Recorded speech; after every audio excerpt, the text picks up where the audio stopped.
तो आज जो हमारा टॉपिक है वो है ईडीए के ऊपर कि किस तरीके से किसी डेटा का ईडीए करना है, यानी कि एक्सप्लोरेटरी डेटा एनालिसिस करना है, जिसके अंदर जो कुछ चीज़ें हम डिस्कस कर रहे होंगे, किस तरीके से उसका सम हम कैलकुलेट कर रहे होते हैं, काउंट कैलकुलेट कर रहे होते हैं, मिन मैक्स एंड एवरेज।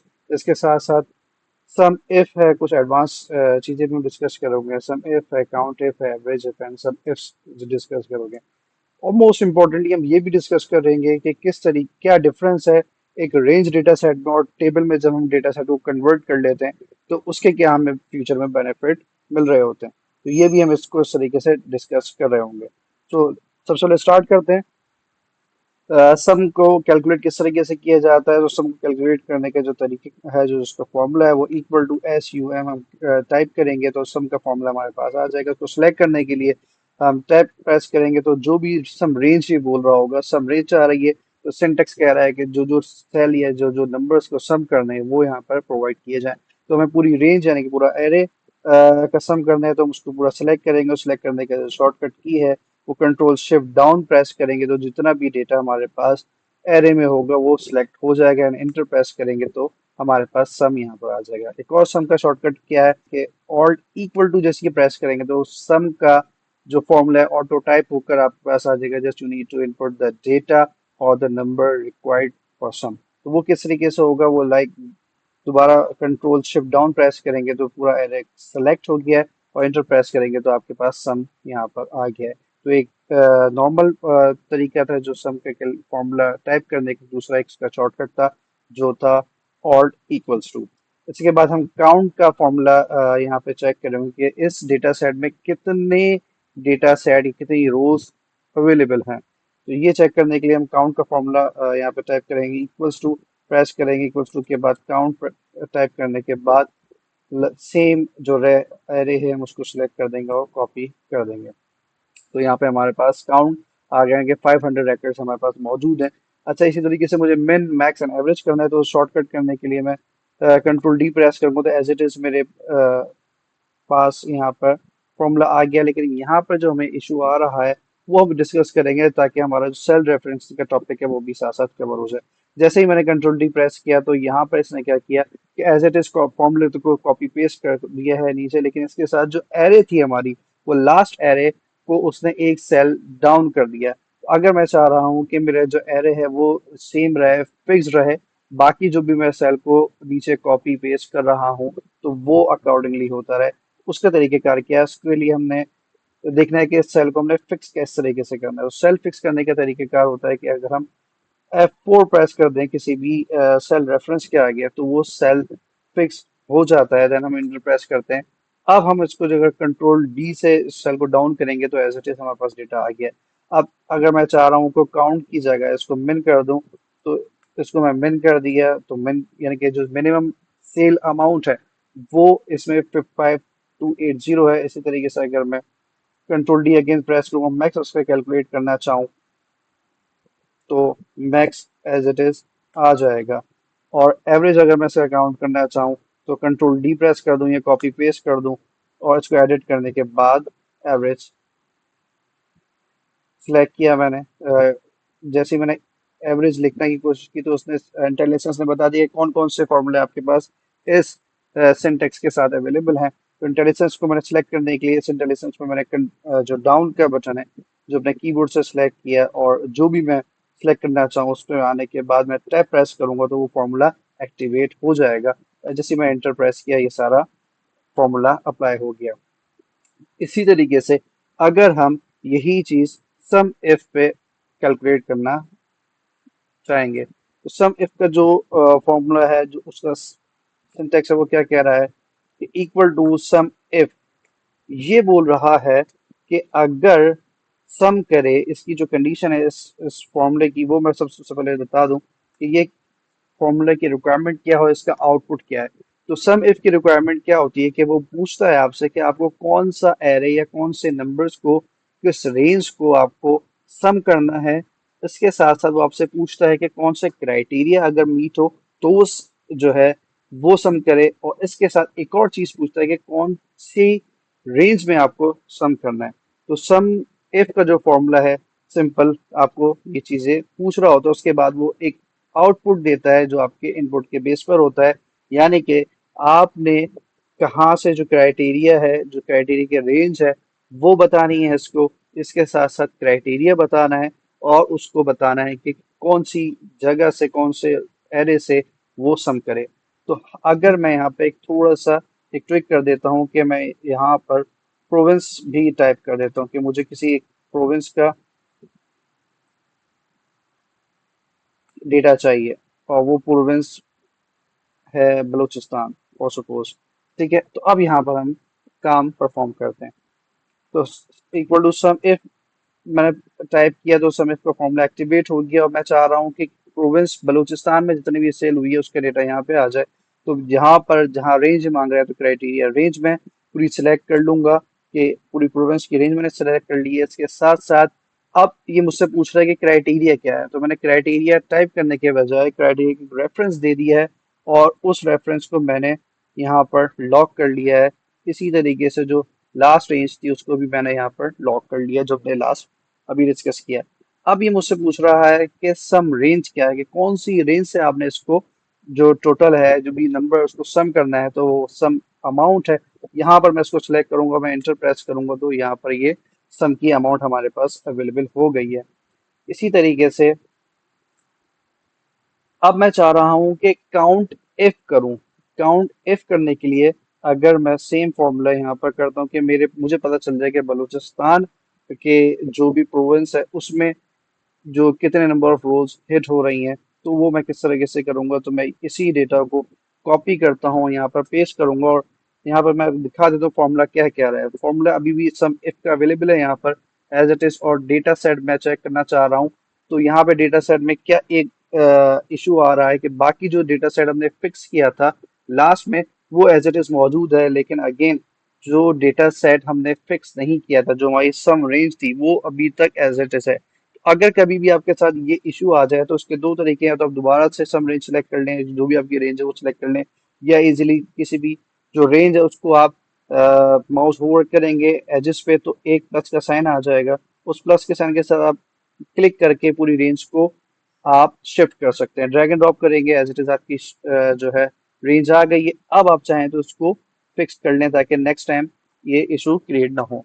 तो हमने ये भी देखा कि किस तरीके से अगर एरे हमारी जो सिलेक्टेड एरे है वो अगर शिफ्ट हो जाती है तो उसको किस तरीके से ड्रैग एंड ड्रॉप किया जा सकता है। तो ये हमारे पास सम इफ का फॉर्मूला था। हम चाह रहे हैं कि काउंट इफ को में कन्वर्ट कर दें इसको, तो हम सिंपली काउंट इफ टाइप करेंगे। तो काउंट इफ टाइप करेंगे, यहाँ पे ही पूछता है कि रेंज क्या है आपकी, उसके साथ साथ आपकी क्राइटेरिया क्या है। एक एडिशनल क्राइटेरिया जो था जो सम इफ में यूज होता है कि जहाँ पे हमने सम करना होता है, वो क्राइटेरिया इसमें रिक्वायर्ड नहीं है। अगर हम इंटेलिजेंस को रीड करें और रीड करने की कोशिश करें तो सबसे पहले पूछ रहा है कि रेंज कौन सी है। रेंज के बाद कॉमा है, कॉमा के बाद ही पूछ रहा है कि वो क्राइटेरिया कौन सा है। तो इंटेलिजेंस में बस दो चीजें रिक्वायर्ड है, इसके अलावा कोई चीज तीसरी चीज रिक्वायर्ड नहीं है। तो जब भी इंटेलिजेंस के फॉलो करते हुए हम ये जो एडिशनल रिक्वायरमेंट थी जो सम की हमने कॉपी की थी वो यहाँ से जैसे ही रिमूव करेंगे तो फॉर्मूला एक्टिवेट हो जाएगा। बता देंगे कि बलूचिस्तान में रीजन के जितने भी हमारे रिकॉर्ड्स हैं वो 112 हैं कि 112 है। अगर मैं चाह रहा हूँ कि बलूचिस्तान प्रोविंस जो मेरा क्राइटेरिया है उसकी क्राइटेरिया बेस पे मेरे जो सम का एवरेज है वो आ जाए, तो वो किस तरीके से आएगा। तो वो देखते हैं किस तरीके से आएगा। तो equal to average if formula हमने यहाँ पे लिखा और इसके बाद ये पूछ रहा है कि रेंज कौन सी है, तो हमने रेंज सेम वही सिलेक्ट कर ली है। के बाद वो पूछ रहा है हमसे क्राइटेरिया क्या है, तो क्राइटेरिया हमने डेटा दिया हुआ है ऑलरेडी कि बलूचिस्तान है। एंड देन वो पूछ रहा है कि आपका एवरेज रेंज क्या है, जिस जो सम एफ की रेंज थी वही हम सम की एवरेज दे देंगे। तो इंटर प्रेस करेंगे तो उसने बता दिया जो हमारा एवरेज है वो यहाँ पर किस तरीके से मौजूद है। ये मोस्ट इम्पॉर्टेंट टॉपिक है जो सम इफ्स का है, जिसके अंदर मल्टीपल क्राइटेरिया के साथ सम कैलकुलेट कर सकते हैं। जैसे कि अगर मैं चाह रहा हूं कि बलूचिस्तान रीजन में जो बलूचिस्तान प्रोविंस है उसकी सेल आए, लेकिन वो सेल आए जो चैनल हमारा जीटी का चैनल है, उसके साथ हमारी सेल कैलकुलेट हो गया है और टोटल सम हो गया है, तो वो किस तरीके से होगी। तो यहाँ पर हम चेक कर लेते हैं। अगर हम फर्दर डेटा में अमेंडमेंट कर रहे हो और मैं चाह रहा हूँ कि जी डी सपोज यहाँ पे आ जाए, तो ये डेटा किस तरीके से काम करता है। तो हम चेक करते हैं कि इसका फॉर्मूला क्या है, इक्वल टू सम इफ ही है लेकिन with the addition of S, और टैब प्रेस करेंगे तो ये हमारे पास इंटेलिजेंस इस फॉर्मूले का ओपन हो गया। तो इंटेलिजेंस से के सम रेंज बताएं, उसके अंदर पहले हम क्राइटेरिया रेंज बता रहे थे। डिफरेंस बस यही है कि उसके अंदर पहले क्राइटेरिया रेंज बताना पड़ता है सम इफ के अंदर, और सम इफ्स के अंदर सम रेंज पहले बतानी पड़ती है। तो सम रेंज हमारी सेम है। सम रेंज हमने सेलेक्ट की, उसके बाद बोल रहा है क्राइटेरिया रेंज वन। वो क्राइटेरिया रेंज बताइए, रेंज बताइए। यहाँ पे आपका क्राइटेरिया फर्स्ट लैंड कर रहा है, तो जो फर्स्ट क्राइटेरिया हमारा वो प्रोविंस का क्राइटेरिया है, तो ये पूछ रहा है कि वो रेंज बता दीजिए। तो हमने उस रेंज को सिलेक्ट किया, कॉमा प्रेस किया, तो अब पूछ रहा है क्राइटेरिया जो रेंज वन जिसके लिए हमने सेलेक्ट किया वो क्राइटेरिया बताइए। क्राइटेरिया के लिए हमने इनको बता दिया कि ये बलूचिस्तान हमारे पास J1 में लैंड कर रहा है। तो यहाँ पे हमने उसको सेल का रेफरेंस दिया, सीधा कॉमा प्रेस किया। कॉमा टाइप करने के बाद ये पूछ रहा है कि क्राइटेरिया रेंज टू क्या है। क्राइटेरिया रेंज टू सेलेक्ट करने के लिए हमने दोबारा से जो चैनल की, क्योंकि क्राइटेरिया टू हमारा क्या है, क्राइटेरिया टू हमारा है जीटी, यानी कि जो चैनल जब जीटी हो तो कैलकुलेट करे सम। तो मैंने क्या किया, जीटी का जो रेंज है, जो चैनल का रेंज है, वो पूरी सिलेक्ट की, इसको कॉमा टाइप किया। उसके बाद अब ये पूछ रहा है कि आपका क्राइटेरिया टू क्या है। तो क्राइटेरिया टू हमारा जो था वो है जीटी, तो इसको मैंने सिलेक्ट किया। इस सेल को जैसे सिलेक्ट करने के बाद मैं इंटर प्रेस करूंगा तो इसने बता दिया कि बलूचिस्तान में जो, पहले हमने ये चेक किया कि बलूचिस्तान में टोटल सेल्स कितनी हुई, अब यहाँ पे चेक करें कि बलूचिस्तान में जीटी मार्केट में कितनी सेल हुई, तो वो ये इसने हमें कैलकुलेट करके बता दिया। लाइक वैसा अगर मैं यहाँ पर अमेंड करता हूँ, एम टी टाइप करता हूँ, तो ये बता देगा कि एम टी यानी कि मॉडर्न ट्रेड में कितना सेल हुआ है। अगर मैं यहाँ पर पंजाब टाइप करता हूँ तो मुझे पूरा डेटा अकॉर्डिंगली बता देगा कि पंजाब में कितनी सेल हुई है, कितने डेटा रिकॉर्ड्स अवेलेबल हैं, उसका एवरेज क्या है उसका, अगर पंजाब में एमटी में कितना कैलकुलेट हुआ है। तो इस तरीके से हमारा सम एफ और सम एफ्स में कैलकुलेशन की जाती है। अच्छा, मेन टॉपिक क्या है, अगर मैं इसको यहाँ पर एज इट इज कॉपी कर लूँ और for the purpose of time saving यहाँ पर मैंने पेस्ट कर दिया, तो एज इट इज यहाँ पर आ गया। अब मैं करने जा रहा हूँ कुछ ट्रैकिंग इस डेटा के साथ। वो क्या है कि अब हम चेक करने जा रहे हैं कि रेंज और टेबल में क्या डिफरेंस है और उसकी क्या फिजिबिलिटी हमारे पास होती है। अगर मैं चाह रहा हूँ कि इस डेटा सेट को टेबल में कन्वर्ट कर दूँ, तो उसके लिए मैं डेटा में आकर किसी भी सेल पे क्लिक करने के बाद कंट्रोल टी प्रेस करूंगा, तो ये मुझसे पूछ रहा है कि किस रेंज को करना है। तो मैंने उसको ऑटो सेलेक्टेड जो रेंज थी, मुझे पता है कि यही मेरे डेटा की रेंज है, उसके मैंने बता दिया कि मेरे जो टेबल है उसके हेडर ऑलरेडी मौजूद है, तो इसको मैंने ओके किया। इसने डेटा को जो रेंज थी टेबल में कन्वर्ट कर दिया। अच्छा जी, अब हम कुछ एक्सपेरिमेंट इसके अंदर कर रहे होंगे कि हम ये करते हैं कि जो रेंज डेटा था, जो नॉर्मल डेटा था, उसमें हम कुछ अमेंडमेंट करते हैं। वो कुछ अमेंडमेंट किस तरीके से कर रहे होंगे वो हम देख लेते हैं। ये जुबैर से मैंने इसको डेटा को कॉपी किया और यहाँ पर मैंने डेटा को पेस्ट कर दिया। तो जो हमारा टेबल थी वो ऑटो एक्सपेंड हो गई है नीचे। जैसे जैसे मैंने लेकर आया डेटा को पेस्ट किया, तो इसने ऑटो एक्सपेंड कर दिया है। और हम ये देखते हैं कि जो पहले हमारे काउंट 500 थे वो 500 से 507 हो गए। ठीक है। या अगर मैं यही चीज रेंज में करता हूँ कि मैंने कुछ 7 या 8 रिकॉर्ड्स मैंने यहाँ से कॉपी किया, और कॉपी करने के बाद मैं यहाँ से मैं पेस्ट करता हूँ, तो मैं देखता हूँ कि यहाँ पर कोई फर्क नहीं पड़ा। और जो फॉर्मूला के जो रेंज थी वो 507 तक थी, यहाँ पर भी 507 तक थी, और यहाँ भी 507 तक थी। लेकिन जो टेबल में मैंने जितने भी फॉर्मूले इंसर्ट किए थे वो ऑटोमेटिकली एक्सपैंड हो गए। तो वो 507 से जैसे ही मैंने डेटा को एक्सपेंड किया तो 514 तक हो गए, और जितना भी डेटा था वो सारा 517 तक हो गया है।